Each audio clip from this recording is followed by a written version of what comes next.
رزقكم من الطيبات. بسم الله الرحمن الرحيم. السلام عليكم ورحمة الله وبركاته. الحمد لله رب العالمين والصلاة والسلام على أشرف الأنبياء والمرسلين نبينا محمد وعلى آله وصحبه والتابعين ومن تبعهم بإحسان إلى يوم الدين. أما بعد.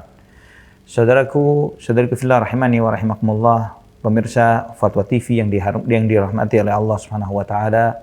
Alhamdulillah, segala puji bagi Allah Subhanahu wa taala, Ar-Rahman Ar-Rahim, Zat yang Maha Pengasih, Zat yang Maha Penyayang, yang rahmat dan kasih sayangnya meliputi segala sesuatu, yang kasih sayangnya begitu besar dan mustahil bagi kita untuk menghitung satu demi satu nikmat yang Allah anugerahkan bagi kita. Menghitungnya saja tidak mungkin, bagaimana kita akan mensyukuri satu demi satu nikmat yang Allah berikan kepada kita. Dan saudaraku fillah rahimani wa rahimakumullah, di antara nikmat yang besar yang Allah berikan kepada kita, dan ini adalah nikmat yang paling besar, adalah nikmat Islam. Nikmat hidayah Islam ini adalah nikmat yang paling agung yang semestinya selalu kita syukuri, selalu kita jaga, selalu kita minta kepada Allah Subhanahu wa taala agar nikmat ini senantiasa dijaga oleh Allah Subhanahu wa taala di dalam hati kita.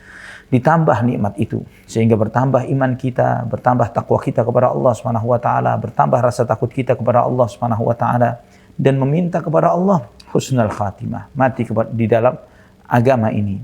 Di antara apa yang diajarkan Nabi kita Muhammad SAW dari doa yang biasa beliau SAW ajarkan kepada kita adalah ya muqallibal qulub, tsabbit qalbi ala dinik. Wahai zat yang maha membolak-balikkan hati, tetapkanlah hatiku di atas agamamu. Saudaraku fillah rahimani wa rahimakumullah, di antara keberkahan dari nikmat Islam yang Allah anugerahkan bagi kita adalah semua syariat yang Allah ajarkan. Ya, dari syariat rukun Islam yang 5 coba kita lihat. Ya, dari syahadat, puasa, salat, zakat dan haji. Semua syariat ini mengajarkan kepada kita membuat seorang muslim menjadi manusia yang lebih unggul dan lebih mulia dari manusia yang lainnya. Antum perhatikan risalah syahadat yang di situ ada 2 ajaran mulia. Asyhadu an la ilaha illallah, asyhadu anna Muhammadar Rasulullah. Syahadat asyhadu an la ilaha illallah mengajarkan kepada kita bahwa tidak ada yang berhak disembah kecuali Allah Subhanahu wa taala. Segala sesembahan selain Allah adalah sesembahan yang tidak layak disembah, sesembahan yang batil. Ya. Jadi dengan demikian umat Islam menjadi lebih unggul dari yang lainnya. Yang lainnya masih menyembah sesama makhluk, ada yang menyembah matahari, menyembah bulan dan bintang, menyembah makhluk-makhluk manusia dan lain sebagainya. Apakah itu sosok nabi atau wali atau orang soleh dan yang lain sebagainya, atau pohon dan batu, bahkan syaitan mereka sembah. Tapi kita hanya beribadah kepada Allah Subhanahu wa taala, Rabbul Alamin, Tuhannya seluruh makhluk. Maka dengan demikian ikhwatal iman, seorang muslim tidak akan terhalangi untuk mengeksplorasi, melakukan penelitian, menyelidiki ini dan itu, mendalami ilmu-ilmu pengetahuan tentang antariksa, tentang makhluk yang ada di daratan, yang di dalam lautan, dan yang lain sebagainya. Karena muslim menyadari semua itu adalah makhluk ciptaan Allah yang Allah ciptakan untuk kemaslahatan hidup kita, umat manusia. Kemudian kita lihat di salah salat. Yang salat ini mengajarkan kepada kita, coba antum perhatikan, inna salata kanat 'alal mu'minina kitaban mawquta. Sesungguhnya salat itu adalah kewajiban yang ada ketentuan waktu yang Allah ajarkan bagi kita. Seorang muslim dengan ibadah salatnya, dia diajari untuk bagaimana memanage waktu dengan baik. Mengatur waktu dengan baik. Tidak sembarangan, serampangan memanfaatkan waktu yang Allah anugerahkan kepada kita. Dan kita melihat, saudaraku fillah rahimani wa rahimakumullah, bahwa waktu adalah anugerah yang paling besar yang Allah berikan setelah iman. Karena umur kita adalah waktu kita. Usia yang Allah berikan, itulah waktu yang Allah berikan. Dan sejak kita terlahir sampai kita wafat, kita sedang menghabiskan paket waktu yang Allah berikan kepada kita. Saking pentingnya masalah waktu, maka Allah Subhanahu wa taala bersumpah dalam banyak ayat-ayat Al-Quran tentang masalah ini. Wal asri innal insana lafi khusr. Demi waktu, sesungguhnya semua manusia sungguh sangat merugi. Wadduha, demi waktu duha. Wal fajar, demi waktu fajar. Ya, dan terus begitu banyaknya, saudaraku fillah rahimani wa rahimakumullah, bagaimana Allah Subhanahu wa taala mengulang-ulang hal ini di dalam banyak ayat-ayat Al-Qur'an supaya kita perhatian terhadap waktu. Dan seorang muslim yang menjaga sholatnya, terutama menjaga sholat itu bukan asalkan mengerjakan sholat, tapi menegakkan sholat. Artinya dia sangat perhatian terhadap waktu-waktu sholat. Bagaimana melaksanakan sholat itu dengan rapi, dengan baik, sesuai dengan ketentuan yang ditentukan oleh Allah Subhanahu wa taala dan Rasulullah sallallahu alaihi wasallam. Dia pilih waktu yang terbaik, tepat waktu. Karena sholat tepat waktu adalah amalan yang terbaik. Ketika Nabi sallallahu alaihi wasallam ditanya, "Apakah amalan yang terbaik ya Rasulullah?" Rasulullah sallallahu alaihi wasallam menjawab, "As-salatu ala waqtiha." Salat tepat waktu. Kemudian ditanya lagi, "Apa ya Rasulullah?" Kemudian Nabi sallallahu alaihi wasallam bersabda, "Birrul walidain." Kemudian jihad fi sabilillah. Ikhwatal iman rahimani wa rahimakumullah. Di antara apa yang kita pelajari, jika kita mau mentadaburi dan melihat apa hikmah di balik waktu-waktu sholat yang Allah Subhanahu wa taala wajibkan bagi kita, maka kita akan melihat bahwa waktu-waktu sholat itu mengandung hikmah yang sangat besar bagi kehidupan seorang muslim. Kenapa subuh, zuhur, asar, maghrib, dan isya?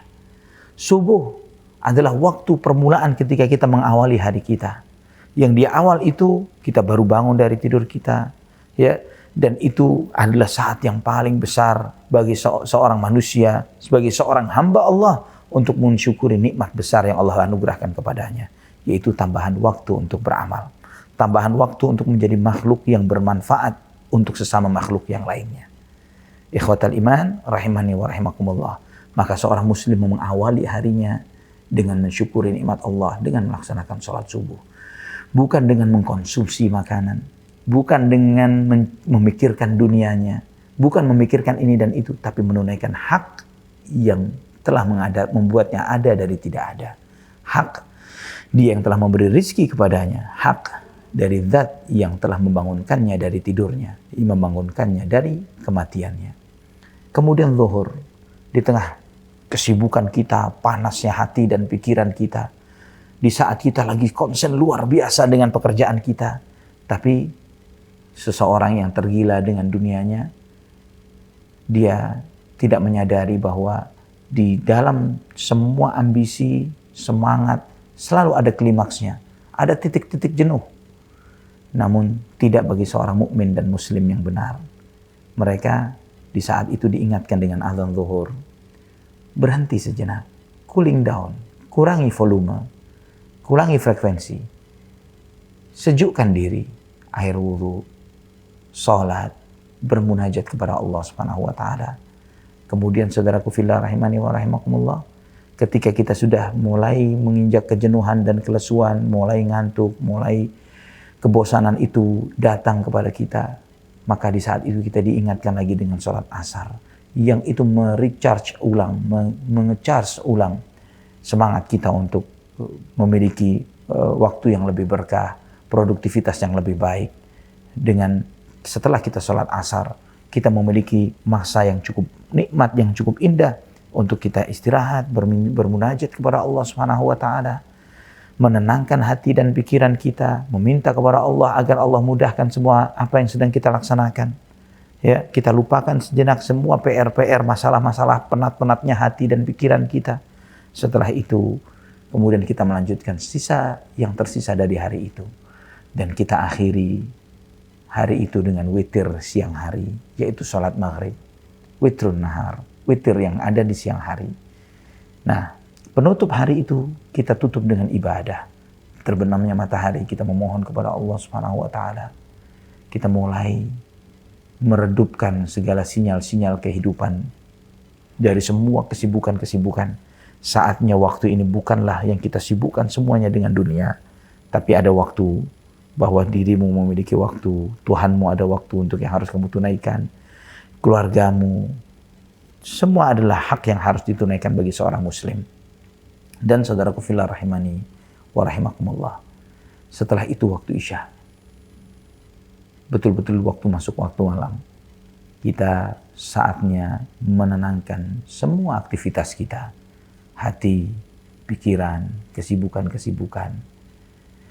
Waktunya kita menyesuaikan diri kita dengan apa yang telah Allah Subhanahu wa taala tentukan dari yang terjadi di alam semesta ini. Wa ja'alna al-laila libasa. Kami jadikan malam itu sebagai libas, pakaian yang menyejukkan, yang menenangkan, yang membuat kita tentram dengan istirahat kita. Ikhwatal iman rahimani wa rahimakumullah. Seorang muslim yang mengambil hikmah dari 5 waktu salat ini, dia akan melihat subhanallah, ternyata syariat ini semuanya adalah hal yang hebat, hal yang besar. Ya, kita belum bicara zakat, puasa dan haji. Di sini saudaraku fillah rahimani wa rahimakumullah, ada sebuah permasalahan yang penting yang perlu kita perhatikan, yaitu mengenai pemanfaatan waktu istirahat sesudah salat Isya. Sebagian kita masih sangat disibukkan dengan ini dan itu sesudah Isyanya, dan bahkan masih sangat panas dan hot-hotnya, sehingga dia belum memikirkan untuk mengurangi volume kesibukannya, bahkan dia malah mencas ulang secara hebat, menghidupkan malamnya. Apakah itu dengan hal-hal yang positif atau dengan hal-hal yang negatif? Sedangkan kedua hal tersebut di saat itu adalah sesuatu yang dibenci dan dilarang oleh Nabi kita Muhammad sallallahu alaihi wasallam. Di dalam Sahih Bukhari dan Muslim dari hadis Abu Barzah al-Aslami radhiyallahu an, beliau berkata, anna an-nabiy sallallahu alaihi wasallam kana yakrahu an-nauma qabla al-isya wal haditha ba'daha. Bahwa Nabi sallallahu alaihi wasallam beliau membenci tidur sebelum salat Isya dan beliau membenci begadang dan pembicaraan yang dibuat waktunya sesudah salat Isya.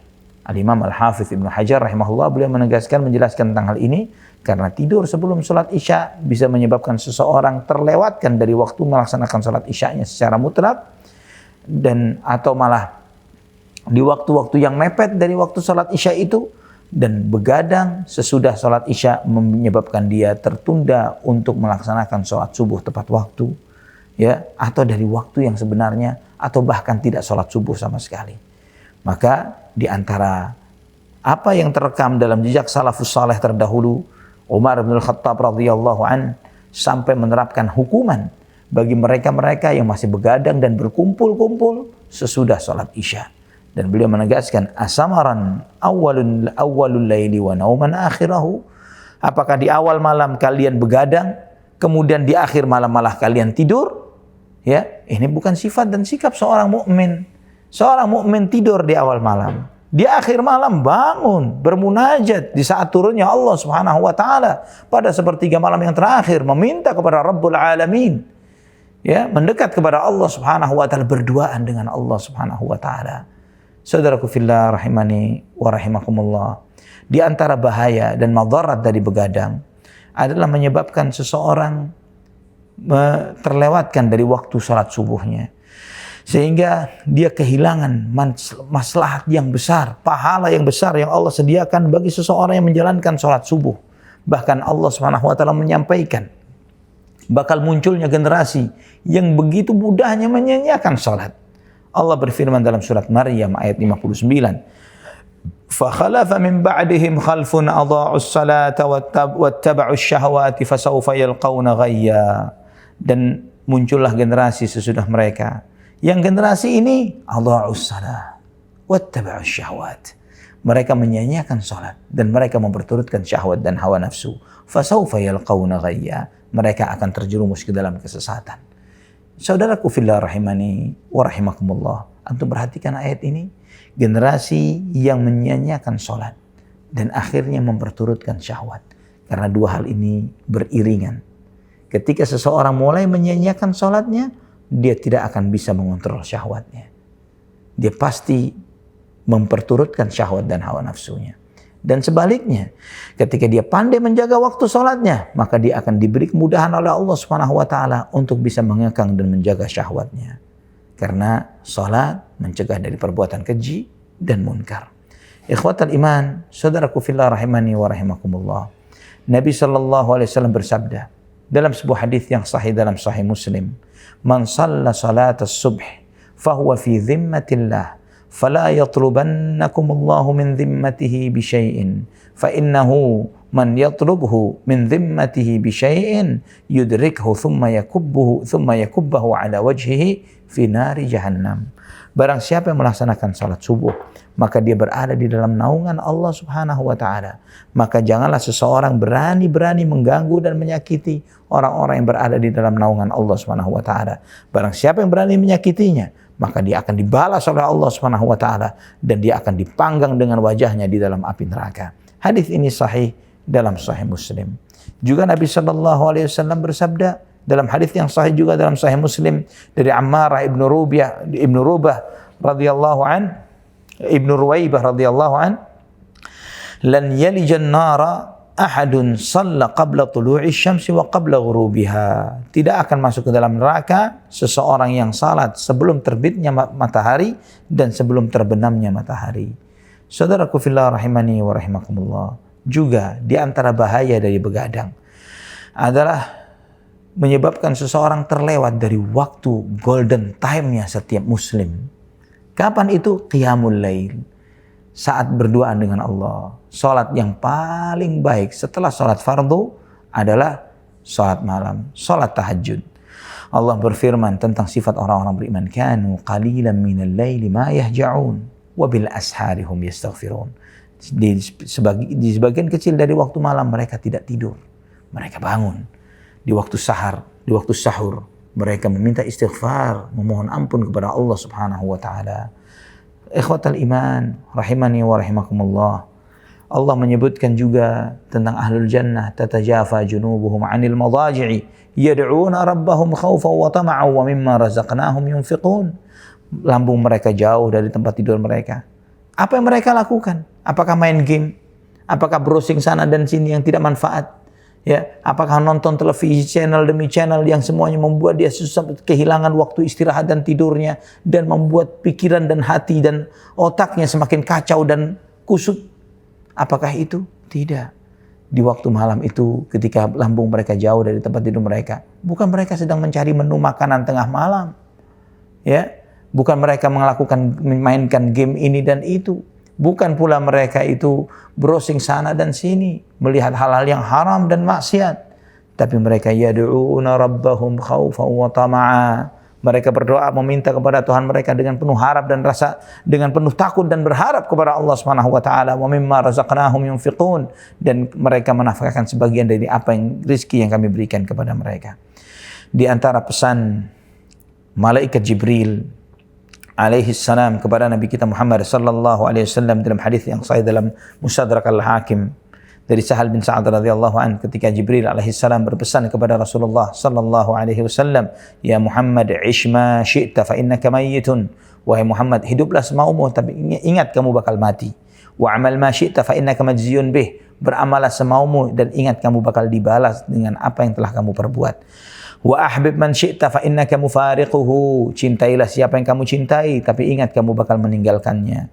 Wa'lam anna syarafal mu'min qiyamul lail wa 'izzuhu istighna'uhu 'anil nas. Ketahuilah bahwa kemuliaan seorang muslim adalah ketika qiyamul lail, dan harga diri, kehormatannya adalah ketika dia tidak butuh kepada manusia, dia bergantung kepada Allah Subhanahu wa taala.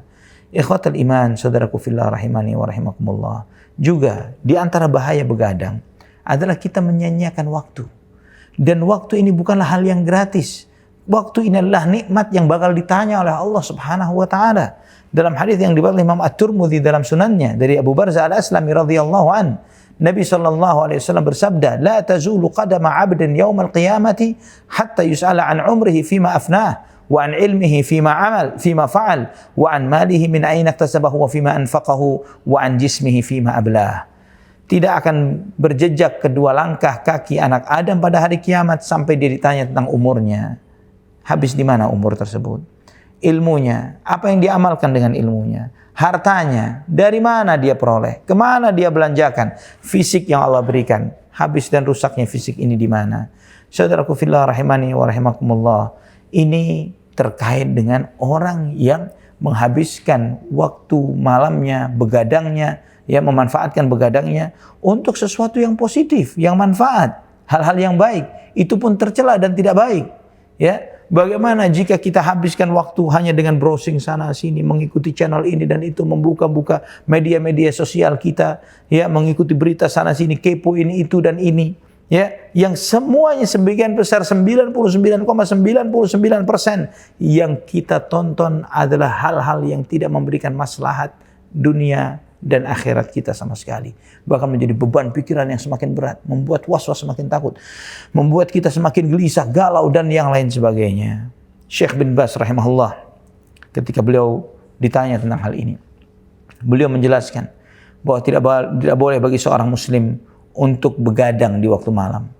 Karena begadang itu akan menyebabkan seseorang terlewatkan dari waktu sholat subuhnya secara berjamaah atau tepat pada waktunya. Walaupun begadang itu tujuannya baca Al-Quran atau menuntut ilmu. Kata Syekh bin Baz rahmatullah alaih. Bagaimana jika begadangnya untuk nonton televisi, main kartu, atau dan yang semisalnya, ya, dengan amalan itu sendiri berdosa, kata Syekh rahimahullah. Maka dia berhak mendapatkan hukuman dari Allah Subhanahu wa taala, dan bahkan hukuman dari, sebagaimana dia juga berhak untuk diingatkan oleh waliul amr, oleh ulil amr, oleh pemerintah, untuk mengingatkan mereka dari perbuatan-perbuatan yang serupa dengan ini. Juga saudaraku fillah rahimani wa rahimakumullah, ingat bahwa tidaklah Allah Subhanahu wa taala memerintah sesuatu kecuali di situ mengandung maslahat bagi kehidupan seorang manusia, seorang muslim, seorang mukmin. Dengan kemaslahatan ini semakin tertata hidupnya, semakin baik, semakin rapi. Saudaraku fillah rahimani wa rahimakumullah, jika kita melihat bagaimana mekanisme kerja tubuh kita, bagaimana Allah Subhanahu wa taala membuat betapa heningnya waktu malam sejak terbenamnya matahari. Alam pun meredakan segala hiruk pikuknya. Ya, mereka mulai masuk kepada titik keheningan. Dan ketika kita mencoba melawan hal ini dengan begadang, dengan terus berusaha untuk melek, berusaha untuk menghidupkan malam dan lain sebagainya, maka kita sedang melawan hukum ketetapan Allah dalam diri kita. Ya, di waktu malam Allah Subhanahu wa taala membuat bagaimana kinerja saraf-saraf kita ini mulai mengendur. Bahkan sampai disebutkan sampai 60% saraf-saraf itu mengendur di waktu malam. Ya, dan memberikan kesempatan bagi tubuh untuk recovery ulang, memperbaiki dirinya sendiri dengan istirahat yang kita lakukan.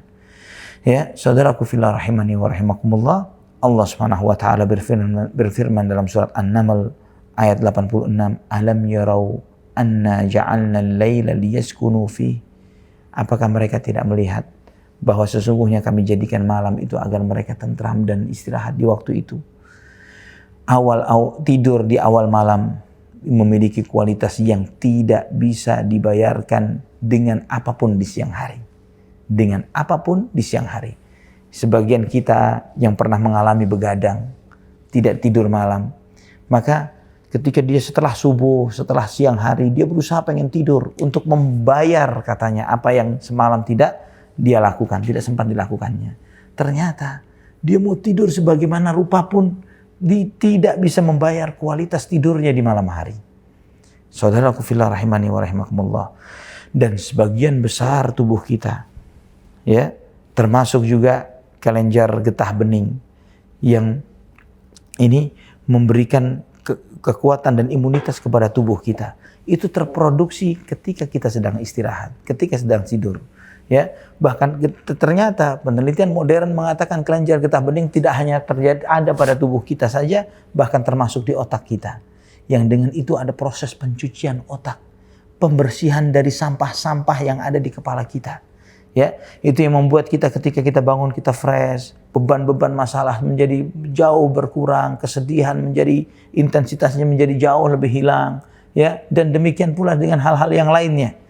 Saudaraku fillah rahimani wa rahimakumullah, juga di dalam tubuh ini ada sebuah hormon yang disebut dengan HGH, Human Growth Hormone, hormon pertumbuhan manusia, yang fungsinya sangat besar bagi tubuh seseorang. Bahwa dengan hormon ini itu pembentukan otot pada tubuh seseorang, ya, penjagaan imunitas kepada fisiknya, perbaikan terhadap kadar-kadar yang berlebih dalam tubuh dari kolesterolnya dan yang lain, gula darah dan yang lain sebagainya. Dan perbaikan itu semuanya terjadi dalam mekanisme tubuh kita. Hormon ini bekerja. Kapan bekerjanya? ketika kita tidur. Apa yang terjadi ketika seseorang dia kurang tidur? Ya, dan itu secara akumulasi hari demi hari, minggu menjadi bulan, bulan menjadi tahun. Ya, maka kita melihat bagaimana banyaknya umat manusia, saya tidak katakan muslim saja, umat manusia di masa ini mengalami gangguan tidur yang sangat parah. Kurang tidur yang sangat parah. Mulai dari anak-anak sampai kakek-kakek dan nenek-nenek. Ya, kurang tidur karena begadangnya. Mereka sibuk dengan gadgetnya. Dan gadget ini semakin membuat kita kesusahan untuk masuk kepada alam tidur kita. Karena sinar biru yang dipancarkan oleh gadget kita ini merusak fungsi organ-organ di dalam tubuh kita. Membuat kita ini tidak mudah untuk tidur. Maka saudaraku fillah rahimani wa rahimakumullah, seorang muslim yang dia semakin tafakkur dan memikirkan betapa syariat Allah ini begitu sempurnanya. Tidaklah Allah memerintahkan sesuatu kecuali memberikan maslahat bagi kita. Demikian pula perintah Nabi SAW. Tidaklah Allah Subhanahu wa taala melarang sesuatu kecuali di situ mengandung suatu hal yang madarat. Demikian pula apa yang dilarang oleh Nabi kita Muhammad SAW. Termasuk apa yang beliau SAW larang dari kita adalah begadang. Bagaimana kita memanfaatkan waktu malam kita? Setelah kita masuk di waktu senja, sudah mulai sampai di rumah kita mulai melepaskan kepenatan kita. Lupakan gadget kita. Istirahatkan, silent atau matikan. Jangan antum pegang kecuali sampai besok. Ya, ketika antum sudah di tempat kerja, baru aktifkan kembali. Ya, sebelum itu istirahatkan. Jangan bahkan usahakan bagaimana caranya di kamar kita, di tempat istirahat kita tidak ada alat elektronik yang masuk. Jangan ada handphone, jangan ada televisi, jangan ada yang lainnya. Manfaatkan untuk hal-hal yang lebih produktif, lebih positif. Baca buku, baca Al-Quran, ya, berbicara dengan pasangan kita, menyampaikan kisah-kisah positif terhadap anak-anak kita. Ya, dengan demikian kita bukan hanya memperbaiki diri, kualitas diri kita saja, tapi kita sedang memperbaiki kualitas siapapun yang bersama kita, yang hidup bersama kita. Saudaraku fillah rahimani wa rahimakumullah, Imam Ahmad meriwayatkan dari hadis Abdullah dan beliau meriwayatkan dari Nabi SAW bahwa Nabi SAW bersabda, la samara ba'da salati illa li ahadi rajulaini musallin au musafir. Tidak boleh begadang sesudah salat isya, ya, kecuali bagi salah satu dari dua orang, yaitu orang yang melaksanakan salat atau dalam kondisi safar. Memang dua kondisi ini salat, sengantuk apapun ketika kita belum salat kita wajib salat. Ya, dan kemudian musafir, maka misinya adalah bagaimana mempercepat tujuan dia supaya sampai ke tempat tujuannya, mempercepat langkahnya untuk sampai ke tujuannya. Maka seorang mukmin ikhwatal iman rahimani wa rahimakumullah, jika kita ingin memperbaiki kualitas hidup kita, maka kunci awal yang pertama agar kualitas hidup kita menjadi baik, perbaiki kualitas tidur kita. Karena dengan tidur yang cukup, hidup kita akan lebih baik. Bagaimana kita memperbaiki kualitas tidur kita? Dengan tidur lebih awal. Jangan begadang. Maka kita akan bangun lebih pagi. Dengan kita bangun lebih pagi, hidup kita akan lebih jernih. Lebih ketika kita menghadapi keindahan nikmatnya subuh. Berapa banyak kita karena begadangnya, setelah subuh dia tidur lagi. Maka dia kehilangan lagi keberkahan yang besar yang Allah berikan bagi umat Muhammad SAW. Ya, yang dijadikan keberkahannya adalah di pagi harinya. Sehingga sebagian para sahabat radhiyallahu anhum mereka melepas dagangannya itu di pagi hari. Karena disitulah letak keberkahan. Ketika kios-kios lainnya pada tutup, maka ini di pagi hari jam 5, jam 6 mereka sudah membuka dagangannya. Ya, setelah mereka beribadah kepada Allah Subhanahu wa taala dan lain sebagainya, dia memulai start ketika yang lainnya akan memulai start setelah beberapa jam yang lain. Yang itu, dan dia mengakhiri harinya ketika yang mulainya ya lagi dengan susah payah di hari-hari yang tidak, di saat-saat yang tidak produktif setelah terbenamnya matahari, malah mereka masih memaksakan dirinya. Namun seorang mukmin, seorang muslim dengan nikmat yang Allah berikan, dengan nikmat Islam ini, dia tahu mana yang diprioritaskan, apa yang harus dilakukan, bagaimana kita memanage waktu kita, bagaimana kita memanfaatkan waktu malam kita untuk bermunajat, beribadah kepada Allah Subhanahu wa taala, istirahat. bicara yang baik dengan keluarga dan anak-anak kita, tidur yang cukup, ya, di awal waktu, di awal malam, kemudian di akhir malam kita bangun bermunajat kepada Allah, beribadah, beristighfar terhadap dosa-dosa dan kesalahan kita, dan kemudian menghadiri sholat, melaksanakan sholat subuh berjamaah. Sesudah itu saudaraku fillah, olahraga, sehingga banyak waktu. Jika antum menjalani ini ikhwatal iman, coba jalankan dalam sepekan, 2 pekan, sebulan. Antum akan melihat berapa banyak urusan bisa kita selesaikan sebelum jam 9, jam 10 pagi. Ketika yang lainnya sedang baru akan memulai suatu hari, kita sudah banyak menyelesaikan banyak hal dengan keberkahan waktu yang Allah berikan bagi kita.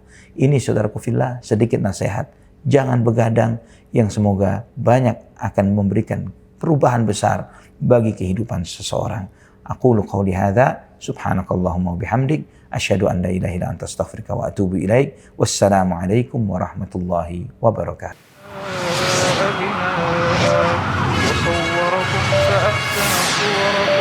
ورزقكم من الطيبات